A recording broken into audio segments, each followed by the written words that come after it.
E aí galera, beleza? Aqui é o professor Fernando e hoje vamos dar continuidade a mais uma aula de História de Goiás destinada a você estudante, a você concurseiro, a você que vai fazer vestibular da UEG.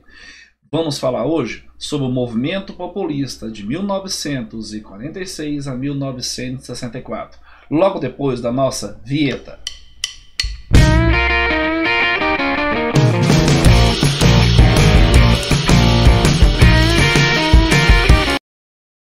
Bem, galera, para falar do movimento populista de Goiás, primeiro tem que lembrar o que acontecia no Brasil nesse contexto. Lembramos que no Brasil, nesse contexto, está acabando o governo de Getúlio Vargas. A chamada Era Vargas, o fim do Estado Novo. Nesse momento, também está ocorrendo, então, o fim do chamado movimento queremismo, Queremos Democracia Mais com Getúlio Vargas, onde os militares fizeram a pressão e derrubaram Getúlio Vargas. Esse fim do governo de Vargas vai influenciar diretamente todos os estados e Goiás não será diferente desse processo.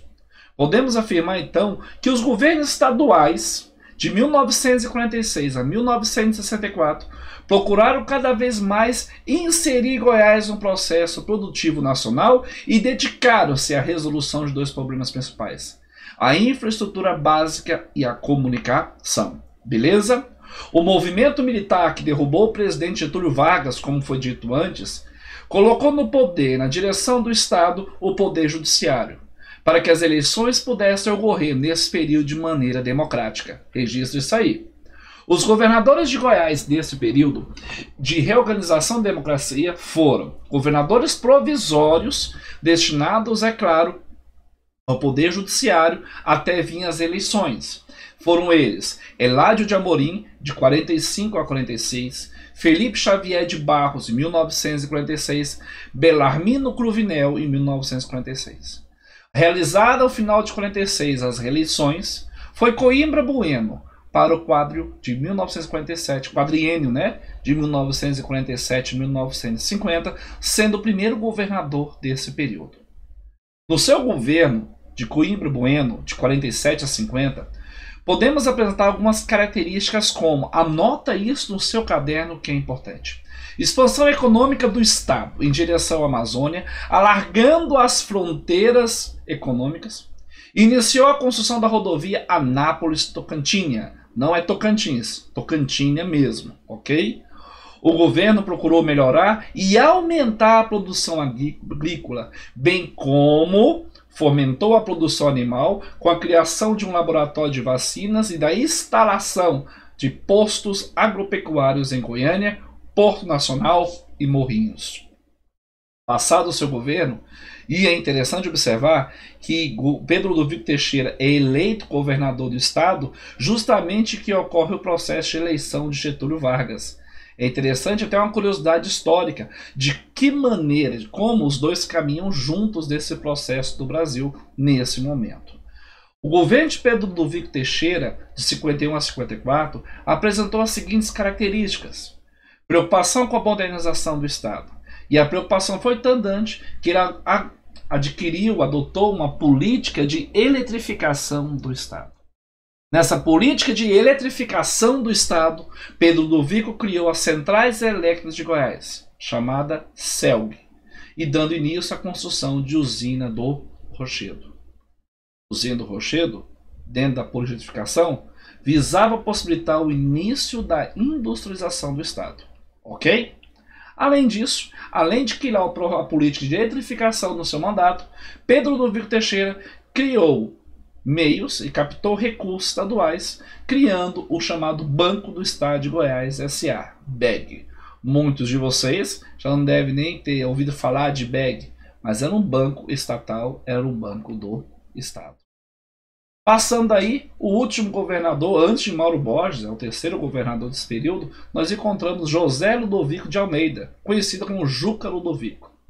Seu governo, então, é marcado por intensificação e execução de plano rodoviário. E é interessante observar também que o plano rodoviário de Goiás está vinculado à política JK, dentro do plano de metas. É interessante observar isso.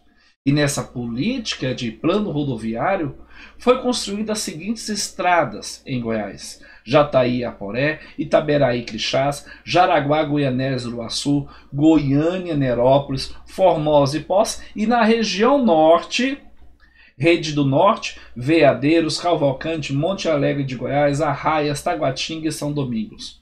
Rodovias essas que foram construídas durante o governo de Juca Ludovico. Além disso, Juca Ludovico também foi responsável dar início à construção do Aeroporto Internacional de Goiânia. Durante seu governo, também ocorreu que o alargamento da fronteira econômica levou a um processo crescente de migração para Goiás, incentivando a posse da terra e o crescimento populacional do estado. Ok? Mas uma visão de Goiás durante a década de 40 e 50 é necessária para você compreender posteriormente a próxima aula com o governo Mauro Borges, que é populista. Temos que observar que nesse período de 40 a 70, o que ocorreu? Durante esse período pode-se afirmar que ocorreu mudanças significativas e em relação à população percebe-se altas taxas de natalidade registradas no estado e o aumento da imigração. Determinaram que o crescimento da população se processasse num ritmo acelerado. Olha só como nós vimos a história de Goiás. De um estado que começou devagar, com pouco índice populacional, nesse momento, já nos anos 50, nos anos 40, 50, 60 e 70, já está tendo um crescimento acelerado. Durante as décadas de 40 e 50, por exemplo, a taxa de natalidade em Goiás foi de 4,60%. Porcentagem muito alta própria das populações rurais não industrializadas. A imigração alcançou um elevado índice de 1,67%, que determinou, somando o aumento vegetativo, um crescimento global da população de 3,9% anual. Por que falar disso, professor?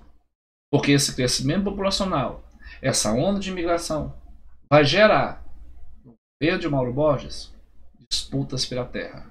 Mas observe o gráfico. Olha como Goiás cresceu. Em 1940, nós tínhamos 826 mil habitantes.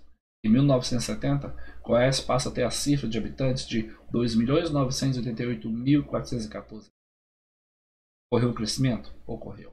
Beleza, galera. Essa é a primeira parte do movimento populista em Goiás. Espero que tenha ajudado vocês. Dá o seu like, compartilhe, inscreva-se no canal. Beleza? Fui!